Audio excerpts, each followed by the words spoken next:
시청자 여러분 안녕하십니까? 출발 성공 투자 박민영입니다. 안녕하세요. 김수정입니다. 뉴욕 증시는 간밤에 혼조로 마감을 했습니다. 하지만 S&P 500 지수의 이 사상 최고치 랠리는 계속해서 이어지고 있는 상황이죠. 그리고 엔비디아 같은 경우에도 주가 연일 최고가를 경신하면서 $600 돌파 목전에 두고 있습니다. 이제 본격적으로 실적 장세에 들어선 만큼 넷플릭스가 또 실적을 내놨는데요. 시간외 거래에서 이 실적 효과 덕분에 8%가 넘게 움직이고 있습니다. 실적 소식이 쏟아졌던 뉴욕장입니다. 각 기업들의 실적 그 내용과 가이던스에 맞춰서 주가도 같이 움직였는데요. 실적이 중요해지는 이번 주 그리고 다음 주가 될 겁니다. 나오는 소식들 저희와 같이 점검하시고요. 시장 전략 지금부터 이어가시죠. 어제장 복귀부터 시작하겠습니다. 어제 시장에 좀 영향을 줬던 중화권 이슈가 있었죠. 그 내용부터 살펴보겠습니다. 제목을 냄새는 나는데 음식은 아직 이렇게 뽑아봤습니다. 특정 언론 보도로 인해서 중국의 부양책에 대한 기대감이 한껏 고조됐던 어제였습니다. 그러니까 부양책에 대한 냄새는 나는데 아직까지 확정적인 내용이 전달된 것은 아니기 때문에 조금은 더 지켜봐야겠습니다. 자, 블룸버그에서 보도를 했죠. 중국이 홍콩 증시 안정을 위해서 372조를 투입할 것이다 라는 내용이 담겨 있었습니다. 그리고 중국 자산공사를 통해서 55조 자금 국내 증시에 투입 예정이고 그 외에 다른 옵션도 준비되고 있다라는 코멘트가 있었죠. 지도부가 승인할 경우 이번 주에 일부 조치가 발표될 것이다 라는 얘기까지 덧붙였습니다. 중화권 증시가요, 2021년도 이후 증시에서 증발한 자금이 8,000조가 넘어갑니다. 어마어마한 하락을 겪고 있다라는 게 되겠고요. 그러다 보니까 투자자들을 달래기 위한 조치다라고 블룸버그에서는 보도를 내놨습니다. 이 때문에 중화권 증시가 하락에서 상승으로 돌렸고 국내장도 일부 영향을 받아가는 모습이 있었는데요. 다만 조금 진정하고 이성적으로 바라볼 필요는 있어 보입니다. 자, 2조 위안이라는 자금 자체가 현실성이 조금 낮다라는 지적도 있고요. 수급적으로 특이사항이 있어 보이진 않는다라는 겁니다. 이런 보도가 있었다면 중화권 증시 내 외국인 자금이 쏟아졌었어야 하는데 그렇지는 않았다라는 거죠.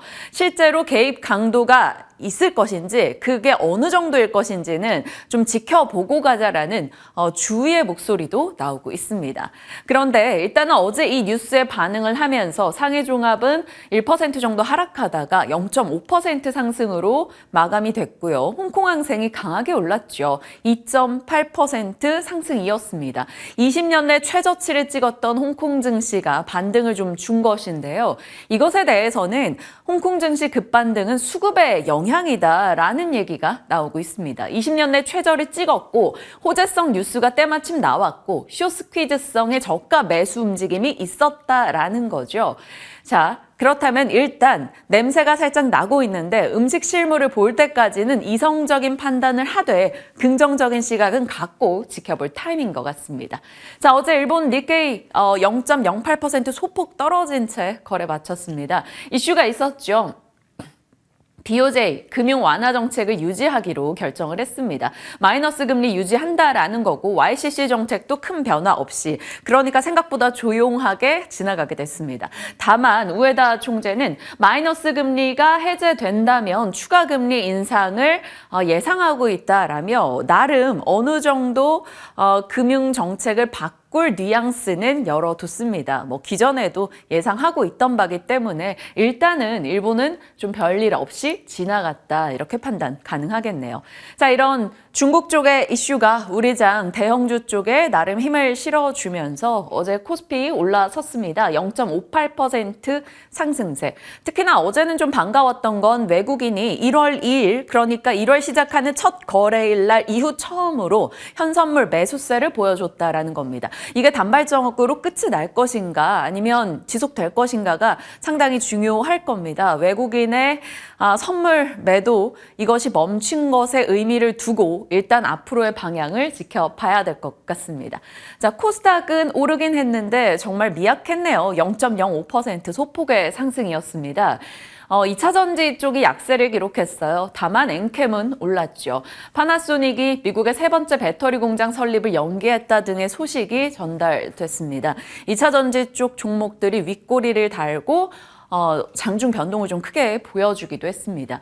미국의 금리가 하락하고 투자 심리가 개선되며 외국인의 매수가 유입됐죠. 어제는 좀 많이 오른 것에 대한 부담에 대해서 이제 브리핑을 전달드렸었는데 AI 반도체 쪽에서 다른 업종으로 수급이 좀 옮겨가는 타 업종 키 맞추기 장세가 나타났습니다. 그럼에도 불구하고 많이 빠졌던 2차 전지 쪽은 상승에 동참하지 못한 것은 조금 애석하긴 합니다.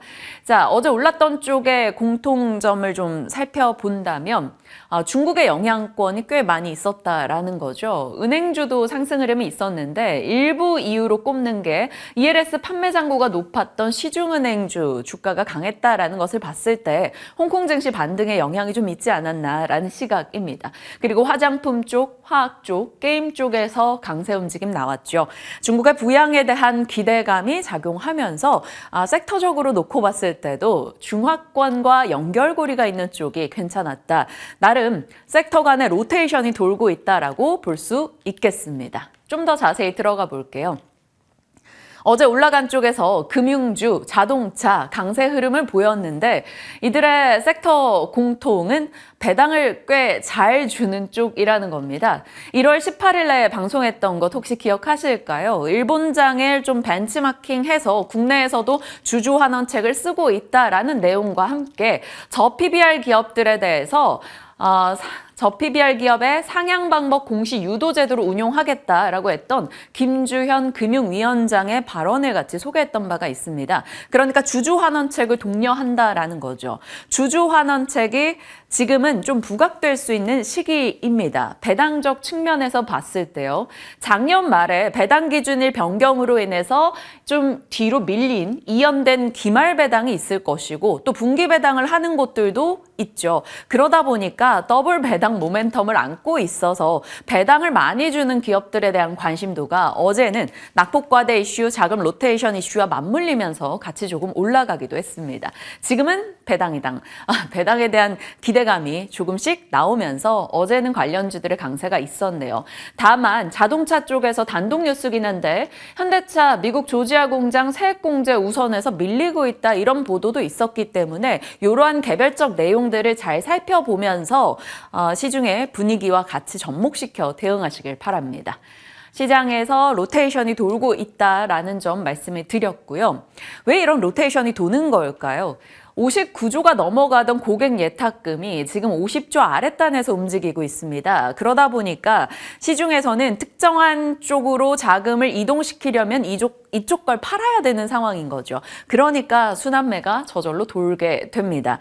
어제 올랐던 특징주들 좀 보시면 HLB 쪽 리보세라님 이슈가 있었죠. 그래서 강한 급등이 나왔고요. 루닛이 세계 30곳 기관 기업으로부터 투자 인수 제안을 받았다라는 소식에 루닛도 급등했고요. 어제 박앵커 새벽신문 아이템이었었죠. 중국의 영구자석 제조기술 수출 금지 이슈 속에 관련주들 올라갔고 웹툰이 요즘 정말 좋은 시세를 꾸준하게 한 번씩 보여줍니다. 나훈랩과 네이버 웹툰 그리고 정부의 웹툰 산업에 대한 지원, 의지 등이 피력되면서 관련주들의 강세 있었고요. 삼성자산운용이 비만 ETF 출시한다라는 이야기와 함께 어제 비만 당뇨 관련한 증권사 보고서가 한 2억에 나왔습니다. 그래서일까요? 펩트론, 종근당 등의 종목 강세였죠. 그리고 어제 미국장에서 보완주 좋았다라고 말씀드렸었는데 이 보완주가 국내로 좀 연결이 됐습니다. 삼성 SDS에서 AI 악용한 위협에 맞서 사이버 보안 시장이 클 수 있다라는 점을 코멘트했기 때문이죠. 시간 외에서도 이스트소프트까지 올라가는 등 보완주들의 시세가 어제 장중부터 장 마감까지 연결되기도 했습니다. 그 밖에는 HPSP 증권가에서 목표가 좀 올려잡는 보고서 나오면서 어제 좀 강하게 반응하기도 했는데요. 하나증권에서 이제는 5월 MSCI 편입 기대 종목을 봐야 한다라며 이렇게 관련 종목들에 대해 언급한 이슈도 있었습니다. 자, 어제 장에 이렇게 올라간 내용들을 들여다보면 결국에는 AI 쪽에서 아직 못 간 쪽이 움직임을 보였다던가 혹은 시총이 작은 기업들이 민감하게 반응을 보였습니다. 아니면 앞서 봤던 금융이나 자동차 같은 주주 환원 쪽이요. 지금 시장에서 자금이 그리 크지 않기 때문에 스토리가 명확하게 살아있는 AI를 보거나 아니면 작은 자금만 넣어도 강하게 튀어 올라가는 시총이 작은 종목들의 강한 반응이 나오고 있습니다. 그 외로는 이제 조금 안정감을 추구하는 주주 환원책 쪽의 움직임이 있었고요. 명확하게 아직까지 시장이 뚜렷하게 자금이 돌면서 올라가는 장은 아니다라는 걸 보여주는 단면이겠죠.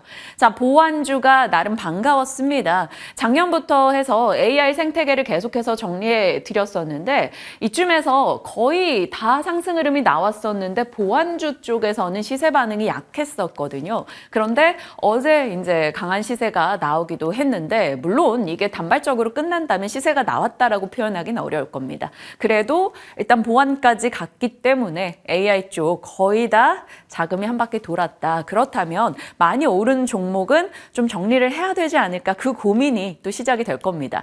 상황이 이러다 보니까 시장 대응하기가 너무 어렵습니다. 시장 난이도가 조금 올라간 것 같죠.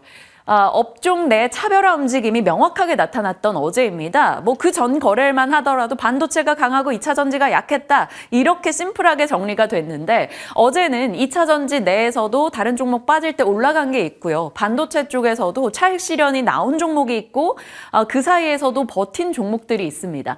업종 내에서도 차별화가 조금 극명했다라는 거죠. 어제 각 섹터 대표 종목들 하나씩 본다면 어버브 반도체 그리고 엔캠이 되겠습니다. 어제 온센서 AI 말씀드렸었죠. 어버브 반도체가 MCU 팹리스 업체인데 그 전날 상한가 어제도 23% 급등 기록했습니다. 시총 3,500억 원으로 다른 종목들 대비 굉장히 작은 사이즈의 종목이죠. 그래서 민감하게 반응을 했고요. 엔캠 같은 경우도 어제 글로벌 1위 전액 기업의 체코 공장 건설 취소 관련한 이슈와 함께 짚었었는데 엔캠이 어제 또 15% 급등했습니다. 다른 2차 전지 종목들 대비해서는 엔캠의 시총도 그리 크다고는 볼 수는 없죠. 물론 연말 연초 랠리를 펼치며 많이 커지긴 했습니다. 섹터 내에서 그렇게 시총이 무겁지 않은 종목들이 강한 반응을 보여주고 있는 최근이다. 증시 난이도가 올라감을 느끼죠. 섹터로 대응을 하는 게 아니라 개별 종목으로 또 분위기가 완전히 달라지고 있기 때문입니다. 반도체는 차익 실현에 대한 고민들을 슬슬 하고 있고요. 2차 전지는 또 너무 많이 빠졌다. 저가 매수에 대한 고민도 같이 나오고 있습니다. 결국 종목 싸움이 되겠네요. 개별 종목 장세, 각 이슈들, 수급들 잘 점검하시면서 대응하시길 바랍니다. 자, 어제 반가웠던 섹터 중 하나가 게임주입니다. 이런 보도가 있었죠. 로이터의 보도였는데 중국이 국가신문 출판국의 온라인 게임 관리 방법 규제를 삭제했다라는 보도였습니다. 이 규제가 작년 말에 나왔었죠. 초강력 게임 산업 규제 정책이었습니다. 유저의 충전 한도를 제한한다, 접속 보상을 금지한다 등의 이슈.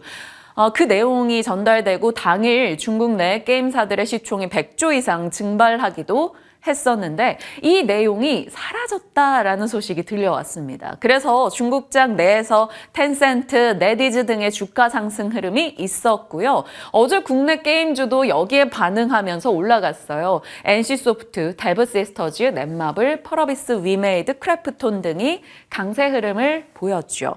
자, 중국 관련한 규제 완화 기대감이 등장을 했고 금리 인하 일단 시기적으로는 조금 늦춰질지언정 인하는 될 것이다의 힘이 쏠리고 있다 보니까 게임주의 환경이 좀 좋아지지 않을까라는 기대감도 나오고 있습니다. 거기다 또 하나가 때마침 비전 프로가 판매되고 있고 지금 언리얼 엔진 VR 모드라는 게 1월 1일에 공개가 되고 나서 게임 쪽에서는 굉장히 큰 이슈가 되고 있다고 합니다. 이것이 또 게임 산업에 긍정적인 힘을 불어넣어주고 있다는데요. 이게 뭔지 한번 볼까요? 언리얼 엔진 VR 모드, 정말 이름 그대로입니다. 2D 화면을 3D 화면으로 바꿔주는 거죠. VR 기기에서 정상적인 입체 화면으로 구현을 시켜준다라는 겁니다. 이 말은 즉슨 지금 나와 있는 게임들을 기기 쓰고 이 장치만 돌린다면 3D 모드로 전환이 된다라는 거예요. 그러면 VR 콘텐츠 쪽이 양이 많아질 수 있겠죠. 그리고 이것은 게임 산업 혹은 뉴프렉스 등의 업체들에게는 상당히 긍정적으로 작용할 여지가 있습니다. 그래서 이 언리얼 엔진 VR 모드가 나오고 나서 뉴프렉스 주가가 더 강하게 시세적으로 튀어오르는 걸 볼 수 있었어요. 자, 이런 내용들이 지금 게임주의 환경을 좀 좋게 만들어주고 있는 것인지, 많이 빠진 게임주들 대응이 가능한 것인지 고민이 필요합니다. 잠시 후 전략 챙겨갈 겁니다. 자, 지금은 미국의 대선 이슈에 초점이 많이 맞춰져 있습니다. 이제 공화당 대선 후보 선출 두 번째 경선이죠. 뉴햄프셔에서 지금 경선 공화당 후보의 경합이 이뤄지고 있습니다. 지금은 거의 트럼프가 대세이다라는 분위기인데 헤일리가 이 트럼프 대세로는 이겨낼지 궁금하네요. 아이오와에서는 트럼프가 기세 등등했던 상황이었고요. 뉴햄프셔에서는 그래도 해볼만 하다라는 목소리가 나오고 있습니다. 왜냐하면 저소득 저학력층의 인기가 있는 게 트럼프인데 이 뉴햄프셔 같은 경우는 고학력 고소득층이 많고 중도 온건 성향이 많기 때문에 트럼프도 고전할 수 있어 라는 목소리도 흘러나오고 있습니다. 그리고 뉴햄프셔의 법칙이라는 게 있대요. 1976년 이래 아이오와와 뉴햄프셔에서 모두 1위를 차지했던 공화당 주자가 없었다라고 합니다. 이 뉴햄프셔의 법칙이 지켜질지 깨질지 결과를 봐야겠네요. 한국 시간 오전 10시에 최종 투표가 끝이 납니다. 우리 장중에 이런 소식이 들려올 거니까요. 내용 같이 체크해 보시길 바랍니다. 일단 지금 월가에서는 트럼프가 좀 압도적일 것이다 라는 시각을 여전히 내고 있죠. 그 와중에 트럼프는 공약에 박차를 가합니다. 법인세 인하 공약을 강화했어요. 2017년도에 트럼프는 세법 개편하면서 이제 법인세를 대폭 낮췄었는데 21%까지 낮췄었죠. 이거 이번에는 15%까지 낮춰주겠다라는 공약을 내놓기도 했습니다. 달라진 트럼프 좀 강한 지지를 얻고 가고 있는데 영향을 좀 살펴볼 필요가 있겠습니다. 뉴욕장입니다. 나스닥과 S&P 500은 올랐는데 다우는 내려간 혼조 양상을 기록했죠. S&P 500은 3일 연속 사상 최고치 나타냈고요. 다우는 상승에 동참하지 못했는데 실적 영향이 컸습니다. 산업재들이 실적 부진하면서 주가가 밀리며 다우를 좀 부침을 겪게 했죠. 3M 같은 경우 11% 급락하며 다우지수에 영향을 많이 줬습니다. DR 호튼도 10% 가까운 급락 소식이 전달됐네요. 특징주들로 일단 헤드라인을 채워봤어요. 태양광 섹터가 올해 들어 가장 큰 폭의 상승을 기록했다라는 소식 들려왔습니다. 썬노바나 인페이즈가 주가 강세 흐름 나타냈는데요. 트루이스트에서 이들에 대한 매수 의견을 내면서 금리 인하 사이클 시 수혜를 볼 것이다 라는 점을 얘기했고요. 모건 스탠리와 JP 모건에서는 중국 기술주 주목하자라며 핀더더, 바이두, 네디즈 등에 얘기했습니다. 중국 관련한 종목들 시세가 밤사이 굉장히 좋았어요. 아무래도 부양책에 대한 이슈가 있었기 때문에 민감하게 반응했습니다. 자, 넷플릭스 2025년부터 프로레슬링 스트리밍을 예고하기도 했고 실적을 내놨죠. 4분기 유료 구독자가 예상보다 많았다라는 소식에 시간외에서 7, 8% 급등 흐름을 나타냈습니다. 자, 그 밖에 실적주입니다. 로키드 마틴은 가이던스에 대한 아쉬움이 있어서 좀 하락 흐름이 나왔는데 레이시온 같은 경우는 좋은 실적을 내놓으면서 5% 올랐습니다. 이쪽도 섹터 내 차별하네요. 방산 내에서도 로키드 마틴 내려가고 레이시온이 올라오는 흐름입니다. 자, 유나이티드 항공이 예상보다 좋은 실적을 내놨어요. 여행 수요가 강하다라는 점이 부각이 되면서 주가가 강하게 올라갔습니다. 유나이티드 항공만 오른 게 아니라 다른 항공주까지 거의 다 끌고 올라가는 모습이 나타났네요. 자, 실적에 정반응하는 증시였다라고 뉴욕장 평가하겠습니다. 로키드 마틴 가이던스 예상 하회했고 3M도 예상 가이던스가 하회했고 제너럴 일렉트릭도 가이던스 실망이 나타났습니다. 그러면서 이들의 주가가 많이 밀렸어요. 반면에 버라이즌, 프록터 앤 갬블, 레이시온 같은 경우는 호실적 혹은 가이던스 전망이 좋았기 때문에 주가가 강하게 올라가는 모습이 있었습니다. 이렇게 쨍한 초록불 뜬 곳들이 거의 다 실적이 잘 나온 쪽입니다. 그래서 실적에 좀 정반응을 보였다라고 볼 수 있을 거고요. 이쪽이 주택 쪽인데 주택, 건설, 인프라 이런 쪽들 실적이 좀 부진하게 잡히면서 주가 흐름이 좋지 않았다라는 것이 체크가 됐고요. 블록체인, 이더리움 가격 급락하는 등 이 암호화폐 시장의 변동이 좀 커지자 이쪽 종목들도 하락 흐름이 나오고 있습니다. 반면에 좋았던 쪽은 알루미늄, 센투리 알루미늄이나 알코아 등이 급등하며 올라갔고요. 2차 전지 소재나 태양광, 풍력, 친환경 쪽 흐름 괜찮았습니다. 석유, 항공, 여행, 그리고 중국 관련주들 주가 강세 흐름 나타내기도 했네요. 이 중에서 어떤 점을 따로 빼서 좀 살펴볼까 하다가 신재생을 뗐습니다. 태양광 쪽이 올해 나름 좀 의미 있는 상승률을 오늘 기록을 해줬는데요. 앞서 말씀드린 투자 의견이 올라간 것도 영향이 있겠죠. 그리고 신재생을 둘러싼 환경적 측면에서 좀 우호적으로 변하는 것들이 많아지고 있습니다. 금리 인하에 대한 기대감이 나오고 있고요. 이상기후가 해도 너무하죠. 폭염이나 한파 등의 피해가 계속되고 있는데 딜로이트에서는 2070년이긴 합니다만 기후변화, 그로 인한 경제적 피해가 21경에 달할 거다라고 전망하기도 했습니다. 그러다 보니까 이런 내용은 언제나 친환경 쪽에 자극제가 될 수밖에 없죠. 풍력과 태양광 1년 사이에 수주 잔고는 늘어나고 있고요. AI로 인한 데이터 센터 전력이 폭증하고 있는데 이것은 전력기기 얘기할 때 많이 말씀을 드렸었죠. 그런데 이 전력을 채우기 위해서는 원전이나 신재생이 필요하겠죠. 그런데 원전은 완공하는 데 10년 정도의 장시간이 필요하다. 조금 빨리 준비할 수 있는 신재생 쪽에 관심을 둔다라는 겁니다. 그리고 트럼프가 집권할 경우 신재생 타격받는 거 아니야? 이런 지적 등이 있는데 정작 트럼프 집권 당시를 보면 태양광 프로젝트 상당히 힘을 받았었다라는 거죠. 태양광 세액공제가 있었고 육상풍력 세액공제 기간을 연장시켜줬고 해상풍력 세액공제를 신설해줬던 바가 있습니다. 그리고 공화당이 많이 우세한 지역에 태양광 프로젝트가 많기 때문에 신재생 내용을 철폐하기 어려울 거다. 이런 얘기도 나오고 있습니다. 그렇기 때문에 신재생의 분위기가 조금은 나아지고 있는데 국내도 연결이 될 수 있을지 지켜보겠습니다. 일정입니다. 이번 주 긴장되죠. 테슬라를 비롯해서 ASML, SK하이닉스, 현대차, 기아, LG 이노텍 줄줄이 실적 예정되어 있기 때문에 체크가 필요합니다. 1월 말 2월 초까지 실적에 좀 촉각을 곤두세워야 될 것 같고요. OECD 경기 선행지수도 2월 6일 나오는 거 꼭 체크하자. 어제 저희 성공전략에서 나왔던 이야기죠. 자, 새벽신문입니다. SK하이닉스가 HBM 장비 수급을 다변화한다라는 소식이 들려왔어요. 신속하게 HBM 수요에 대응하기 위해서는 공급망을 안정화시켜야 되는데 지금 주요 장비들이 미국, 이스라엘, 싱가포르, 일본 것들이라서 이것을 국내로 좀 돌려보겠다라는 내용입니다. 일단 나온 내용으로는 HBM용 웨이퍼 검사 장비 신규 업체 등록을 진행 중이라고 하는데요. 추정할 수 있는 기업들, 펜트론, 인텍플럭스, 넥스틴 등이 거론되고 있고요. 본딩, 하이브리드 본딩 쪽은 한미반도체죠. 그리고 HBM 검사 장비, 이 뉴스에 영향받을 수 있는 쪽은 이렇게 시장에선 추정하고 있습니다. 영향권에 드는 종목들 체크가 필요하겠네요.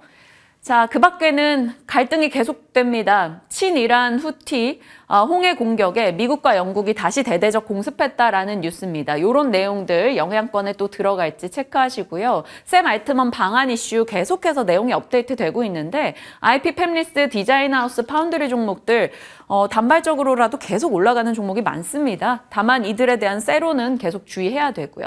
넷플릭스 쪽 가입자가 늘었다, 시간의 급등, 그러면 콘텐츠주가 영향권에 들 수 있을지 체크해 보시길 바랍니다. LG 이노텍 뉴스도 있었으니까 보유자는 확인하시길 바랍니다. 자, 시장 내용들 살펴봤고요. 이제 심도 깊게 섹터 뉴스 들어가겠습니다. 오늘은 또 배당 쪽 얘기해 주실 거죠? 네, 앞서 배당 이야기 해주셨는데 배당하면 딱 생각나는 게 은행이나 증권, 보험 같은 금융업이 되겠습니다. 어제 이 섹터가 강한 흐름을 보여줬기 때문에 좀 준비를 해봤습니다. 그동안에는 연말 배당에 대한 기대감이 있었는데 올해는 벚꽃 배당에 대한 기대감 나오면서 은행주들이 활짝 웃었습니다. 은행주들의 배당 기준일이 기존의 연말에서 올해는 2월, 3월 중으로 이제 바뀌었는데요.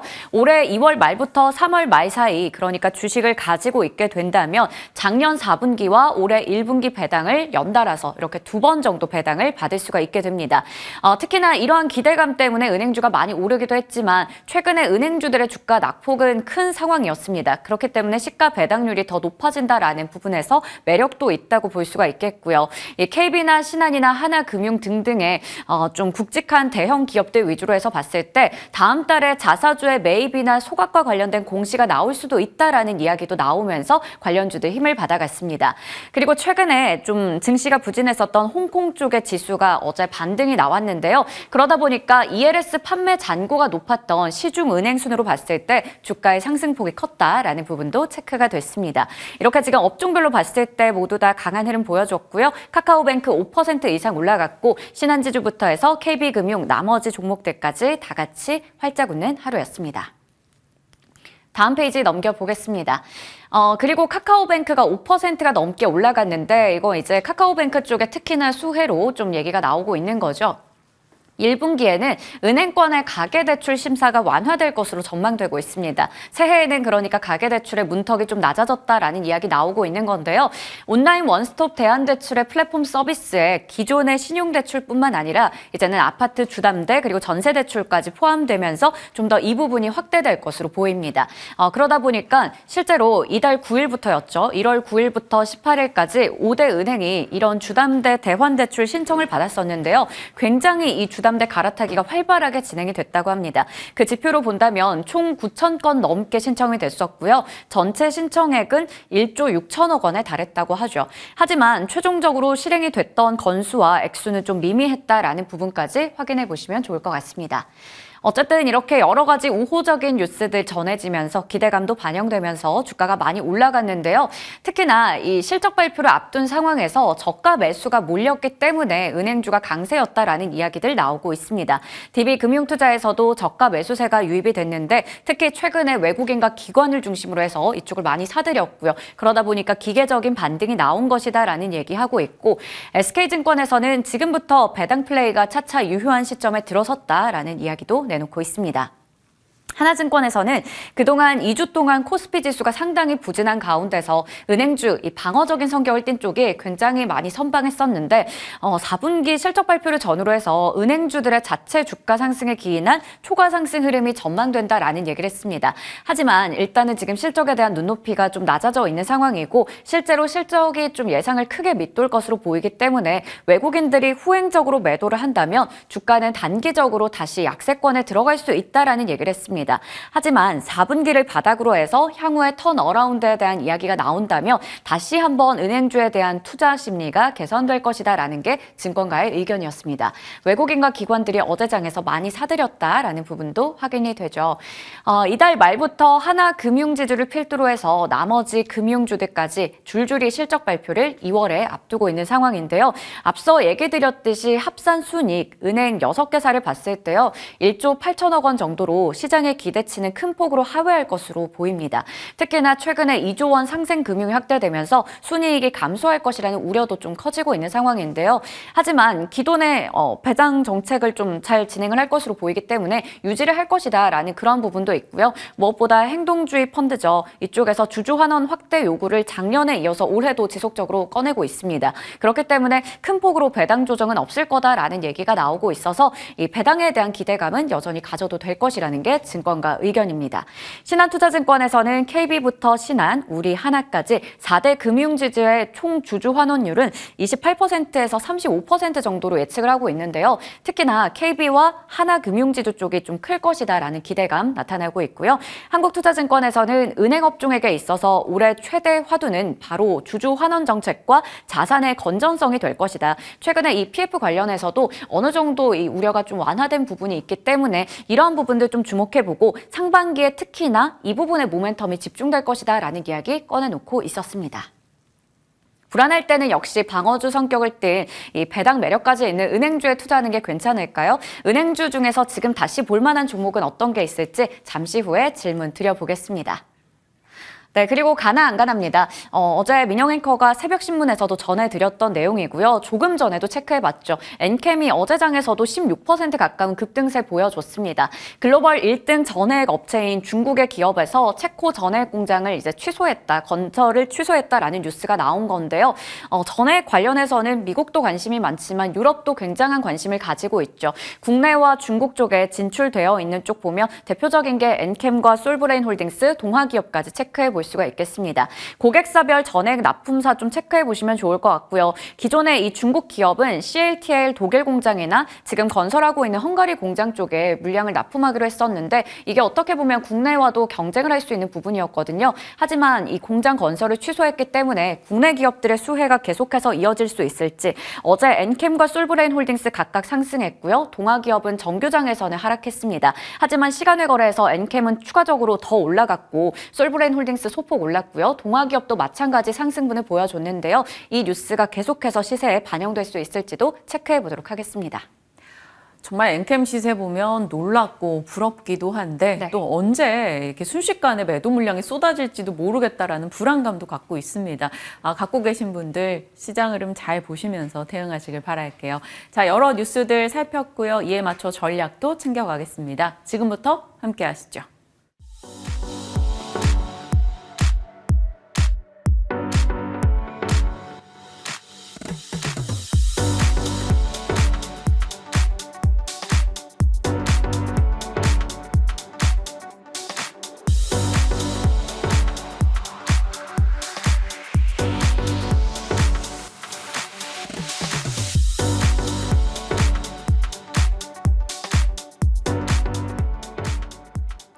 시장 전략 김민진 사장님과 나눠보겠습니다. 어서 오세요. 안녕하세요. 네. 어제는 반가웠던 건 외국인의 현선물 매수가 반가웠고요. 반갑지 않았던 건 2차 전지 쪽이 여전히 부진하다라는 거. 반도체 쪽에서도 차익 실현 움직임이 보인다라는 겁니다. 시장 어떻게 전략 짜세요? 네, 우선 3거래일 전 외국인들의 선물이 드디어 이제 매수로 소폭 전환이 되면서 그 다음부터는 이제 지난 1월 초부터 나타났었던 매도 일변도의 외국인들의 선물의 포지션 자체는 좀 변화할 가능성이 있다라고 생각을 했었고요. 다만 이제 이틀 연속 외국인의 선물 매도가 다시 나왔지만은 어제 강하게 또 선물 매수를 해주면서 네. 이제는 아까 말씀드렸던 매도 일변도보다는 단기적인 시황 흐름에 따라서 선물에 대한 움직임이 좀 달라질 수 있다는 부분일 것 같고, 그렇다라고 한다면은 결국은 국내 증시 같은 경우도 바닥권을 지속적으로 모색하는 구간이 아닐까 이렇게 해석을 해볼 수 있을 것 같습니다. 시장의 분위기 자체는 어제 변화한 부분이 좀 많았었는데요. 미국 시장 내에서는 애플이 마이크로소프트를 제치고 시가총액 1위로 다시 올라섰었고요. 거기에 대한 이거는 이제 오늘 아침 반영된 시장 말고 이제 어제 시장을 말씀을 드리는 겁니다. 러셀 2000이 굉장히 강하게 올라왔었는데 오늘 아침 시장 같은 경우도 비슷한 모습이었거든요. 네. 물론 이제 나스닥이 강세 흐름을 보였던 최근 흐름과 비슷했고 필라델피아 반도체 지수도 좋았었지만은 러셀 2000에 대한 강세 흐름과 함께 우리나라 증시 같은 경우는 어제 바이오라든지 아니면 그동안 못 갔었던 성장 테마의 일부 순환매가 나타났었다는 거죠. 그렇다라고 한다면은 시장의 중심적인 부분은 결국 AI를 필두로 한 반도체라는 것을 부인할 수는 없는 사실일 것 같고요. 거기에 더해서 아까 말씀드렸던 이러한 시장 변화 흐름에 따라 대략적으로 한 1, 2개월 동안 조정을 겪었었던 성장 테마주들에 대한 순환매 가능성까지 고려해 보시면서 바이오라든지 아니면은 의료 AI 기기라든지 로봇 관련주들도 한 번씩 올라올 수 있을 만한 타이밍이 준비되고 있다. 이렇게 보시면 될 것 같습니다. 의료 AI, 바이오, 로봇 쪽에서도 순서를 좀 기다릴 수 있다. 이렇게 판단 내려주셨습니다. 2차 전지와 AI 반도체 내에서 섹터 내 차별화 흐름이 좀 포착이 되는데 그렇죠. 그 부분에 대한 코멘트는? 네, 사실 뭐 전액 관련된 내용은 또 준비를 하셨지만은 일전에 이제 이런 말씀을 드렸었던 것 같아요. 지금 양극재 관련 기업들은 LNF의 실적과 함께 결국은 얘네도 실적이 안 좋을 것 같은데 이러한 우려감들이 더해지고 있는 상황이기 네. 때문에 주가가 올라가기가 만만치는 않은 상황입니다. 이것이 굉장히 재밌는 게 뭐냐면요. 실적 발표한 기업들은 오히려 리스크가 이제 해소가 됐어요. 그런데 실적 발표를 하지 않은 기업들 같은 경우는 불확실성 혹은 기대감들이 반영이 되고 있는 것이 기대감은 유틸리티 쪽에 HD 현대일렉트릭 실적 발표와 함께 어제 효성중공업이 급등을 했고요. 네. 오히려 실적 발표를 안 한 양극재 기업들 같은 경우는 주가가 빠지고 있다는 거죠. 그렇기 때문에 이러한 기업들의 흐름 수급 이탈 속에서 결국은 시장은 그나마 새로운 종목군들을 찾기 위한 노력을 지속적으로 하고 있다는 것이고요. 그것이 엔캠을 필두로 한 전해액 관련주들이 아닐까 이렇게 생각을 하고 있습니다.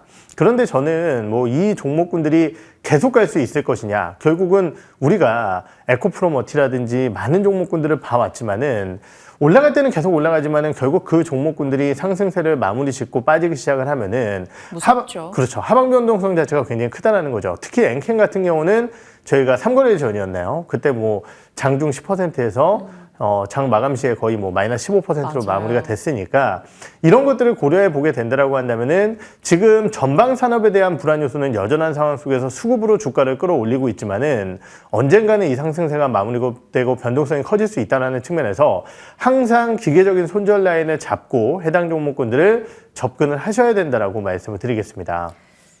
그 수급의 힘이 굉장히 중요해지는 최근입니다. 그래서 올라가는 종목들 보면 뭐 수급이 깡패다 이런 표현도 나오는데 그건 떨어질 때도 마찬가지입니다. 수급이 깡패가 되는 게 또 역풍을 맞을 수도 있기 때문에 언제나 좀 주의하시면서 대응하시길 바랍니다. 말씀 주신 내용 참고하겠습니다. 자, 은행주로 가겠습니다. 은행주 정말 투자자들이 그렇게 막 흥미를 느끼고 재미있어하는 섹터는 아닙니다만 이제 배당 모멘텀 그리고 앞서 수정앵커 은행주 실적 일정도 얘기를 해줬는데 이런 실적 모멘텀 등을 놓고 좀 바라보는 시각들이 있는 것 같아요. 배당 기준을 변경으로 배당을 이제 딴딴 이렇게 받게 된다라는 기대감이 높은데 대응할 수 있을까요? 우선 뭐 4분기 금융지주사들의 순이익 눈높이는 컨센 대비해서는 낮을 것으로 지금 다들 예상이 되고 있는 상황이죠. 하지만은 이 부분은 뭐 영업적인 부분으로서의 마이너스적인 요인은 아니고요. 좀 약간 이제 강경한 충당금 대응이라든지 아니면은 여러 가지 이제 기여금에 대한 이슈 이러한 부분들에 대한 부담감들이 좀 작용을 하게 될 것 같습니다. 하지만은 아까 말씀드렸던 이러한 이슈들은 나중에 이제 충당금 환입이라든지 이런 것들로 대체될 수 있다라는 측면에서 봤을 때 최근 어떻게 보면 태형건설 사태에 따른 PF 관련된 뉴스 소식이 조용해졌어요. 그렇다고 한다면 이러한 부분들에 따른 투자 심리가 회복되는 구간 속에서 우리가 과거 12월 결산일일 때 은행주들의 매수 타이밍이 언제인지를 한번 생각을 해봐야 된다는 거죠. 네. 우리가 이제 5월에 팔고 떠나라. 그리고 10월부터 다시 와서 배당주들을 보게 된다. 이런 내용들을 많이 말씀을 드리는데 결국 배당 기산일 2달 전부터는 관심도가 높아질 수 있다는 거고요. 지금 은행주들 같은 경우도 1월이 마무리되어가는 시점이 뭐 아직까지 몇 거래일 남았지만은 1월 말까지 지금 접어든 상황 속에서 결국은 3월이 된다라고 한다면은 배당 기산일과 그리고 배당 금액이 결정된다라는 측면에서 이런 것들에 대한 기대 요인을 바탕으로 수급이 유입되는 것이 아닌가라는 판단이 들고요. 사실 1월달 시장이 어려웠음에도 불구하고 KB금융을 필두로 한 외국인들의 은행주에 대한 수급은 나쁘지 않았었습니다. 그러한 상황 속에서 어제 같은 경우는 기관들까지 매수에 동참을 해줬기 때문에 금융주들의 추가적인 상승 흐름을 조금 더 기대를 해볼 수 있지 않을까라는 생각이 들고 다만 우리가 이제 1월 달에 항상 배당 받고 나서 어떻게 됐는지 기억을 해보면은 은행주들도 그 흐름을 보일 가능성이 높다 이렇게 생각을 하고 있습니다. 배당 이후의 뭐 흐름을 생각을 해본다면 좀 기간적으로는 한정을 하면서 대응을 해보자라는 의견이신 거고 인터넷 은행 대출 증가 뭐 이런 이슈 때문에 대환대출 수요 때문에 카카오뱅이 좀 더 강한 흐름 보이기도 하는데 시중은행, 카카오은행 뭐 어느 쪽으로 대응하실 거예요? 저는 단기적으로 봤을 때는 카카오뱅크가 조금 더 낫다라고 판단을 하고 있고요. 그 이유는 방금 말씀 주셨듯이 대환대출 프로그램에 따른 주택담보대출에 대한 증가가 편해졌다라는 거고요. 이것이 이제 전세담보대출로 확장이 될 겁니다. 거기에 더해서 아까 말씀드렸던 이제 충당금 이슈라든지 이런 것들 쪽에서 카카오뱅크는 훨씬 더 자유롭다라는 거죠.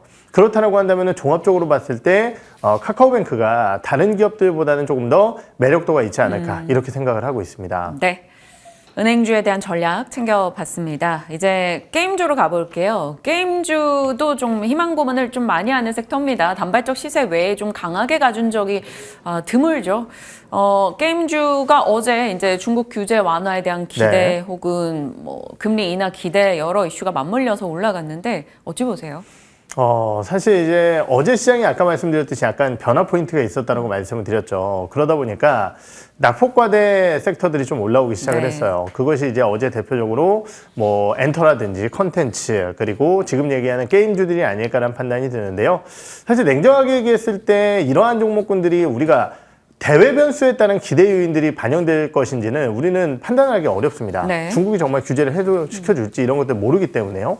그렇다고 한다면 결국 이제 펀더멘탈로 접근을 해야 되는데 지금 게임주들의 펀더멘탈은 사실 굉장히 안 좋은 상황이죠. 뭐 잘 아시다시피 NC소프트의 실적 컨센서스라든지 이런 것들을 살펴보게 되면은 부담감이 굉장히 큽니다.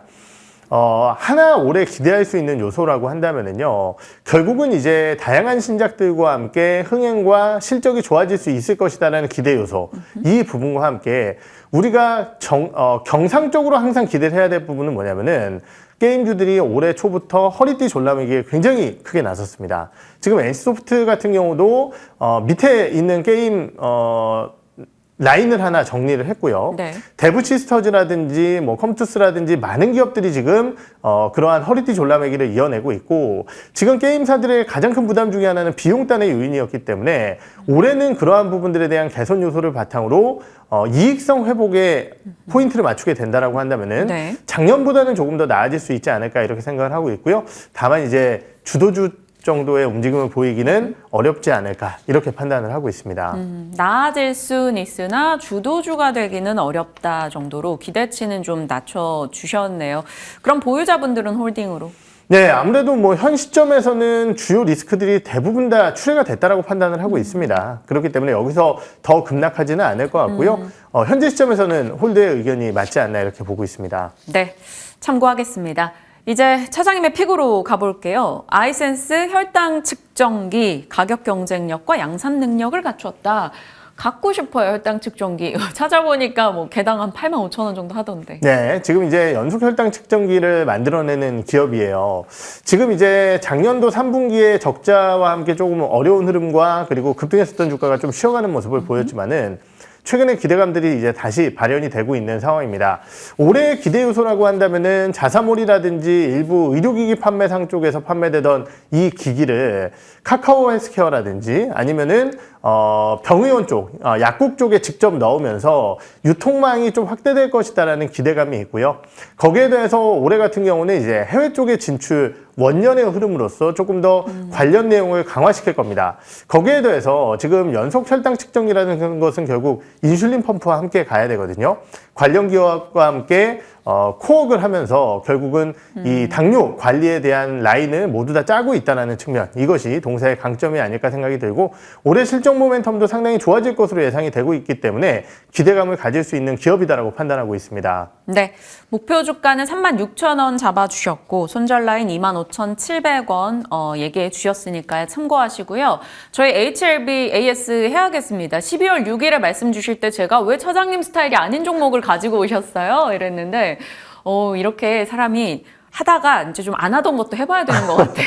수익이 너무 좋네요. 네, 우선 어제 뭐 병용의약품 중국 항서제약에서 만드는 약에 대한 FDA 실사 승인 소식과 함께 주가가 급등을 했는데요. 아쉽게도 이제 윗꼬리가 많이 달렸습니다. 지금 이제 최종 1차 치료제에 대한 승인 소식은 일정이 5월 16일인가로 제가 기억을 하고 있는데 5월 16일인지 17일인지 이때일 것 같은데요.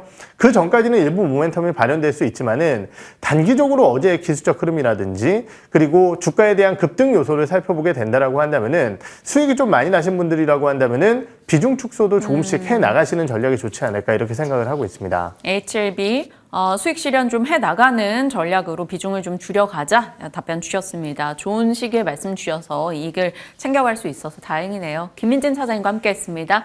고맙습니다. 네.